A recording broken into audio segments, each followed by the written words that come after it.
Have you noticed that one of the biggest debates after House of the Dragon Season 3, Episode 3, isn't about Rhaenyra, Aemond, or even the Iron Throne? It's about a dragon that Daemon Targaryen seemingly forgot to take. Ever since the episode aired, fans have been asking the same question. If Daemon captured Ormond Hightower and believed he had secured Prince Daeron, why would he leave behind Daeron's dragon? Dragons are the most valuable weapons in Westeros. Entire wars are decided by who controls them. So why would one of the greatest dragon riders in Targaryen history simply walk away? On the surface, it feels like a massive plot hole. But here's the thing about House of the Dragon.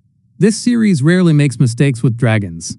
Every scene involving them is carefully constructed, because dragons aren't just creatures in this world.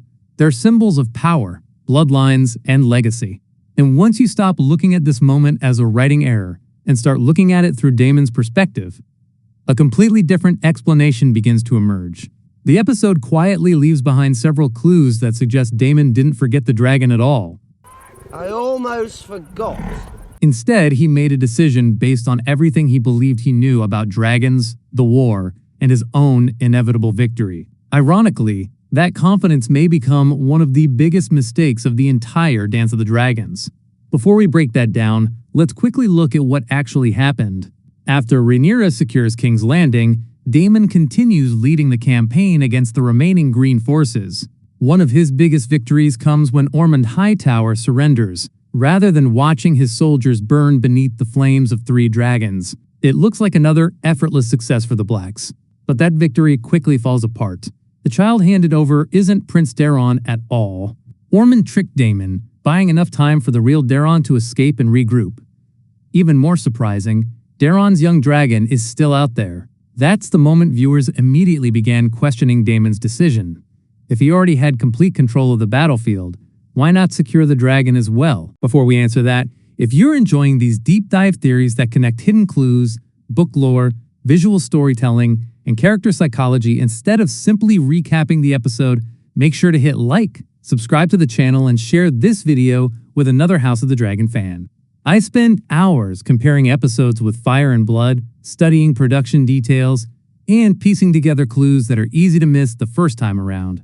If that's your kind of content, your support genuinely helps the channel continue making these breakdowns every week. Now, fair warning, this video contains major spoilers for House of the Dragon Season 3, Episode 3, along with discussions about Fire and Blood and the future of the Dance of the Dragons. If you're avoiding book comparisons or haven't caught up with the latest episode, now is the perfect time to fly away before the dragons do the spoiling.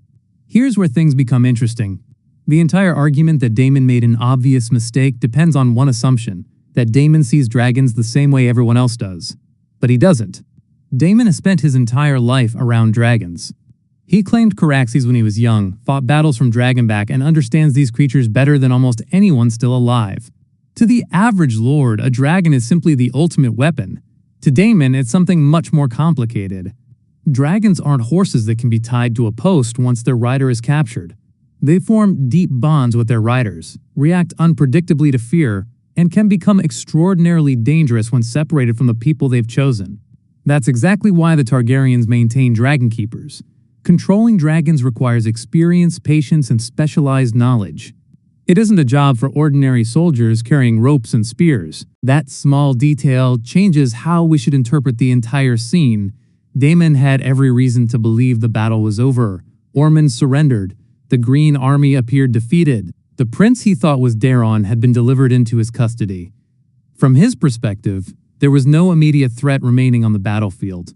Why risk panicking a dragon by sending frightened soldiers after it when trained dragon keepers could safely retrieve it afterward? The episode even quietly reinforces this idea by showing a dragon keeper among the aftermath, rather than suggesting random soldiers were expected to capture such a dangerous creature. It happens quickly, almost in the background, which is probably why so many viewers overlooked it. But it suggests Daemon never intended to abandon the dragon forever. He believed there would be time to secure it once the surrender had been completed, and the situation was fully under control. And that's exactly where the real danger begins. Not because Daemon misunderstood dragons, but because he misunderstood victory. That mistake fits Daemon's character far better than the idea that he simply forgot about one of the most valuable dragons left in the war.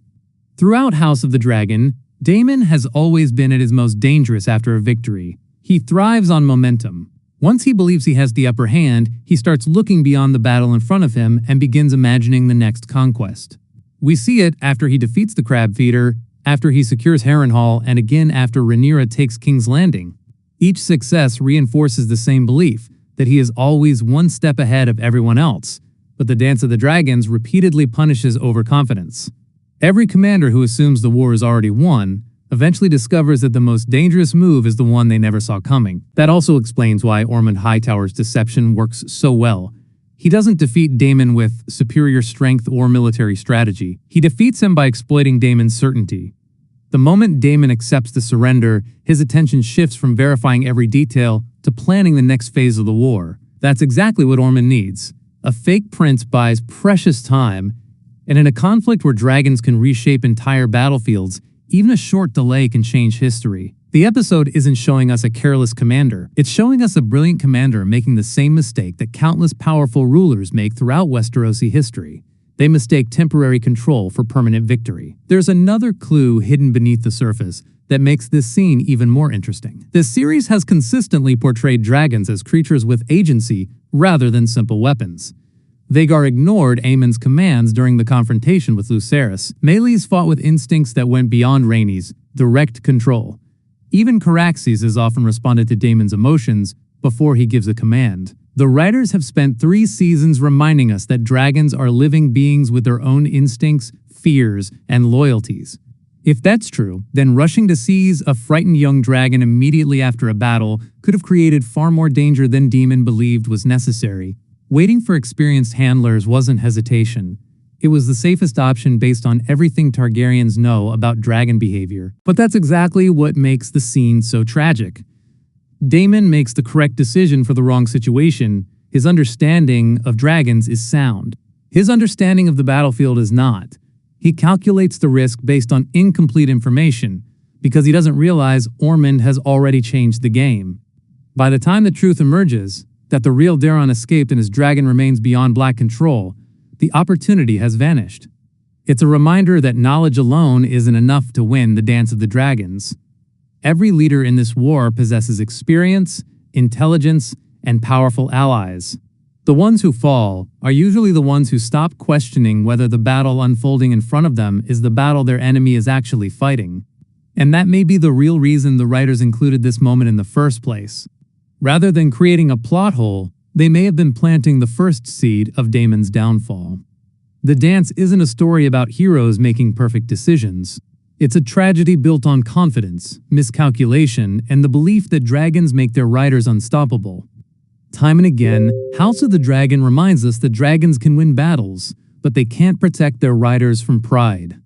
If Daemon truly left that dragon behind because he believed the war was already under control, then the episode isn't exposing a flaw in the writing. It's exposing the flaw in Daemon himself, and history has shown that in Westeros, those flaws almost always come with devastating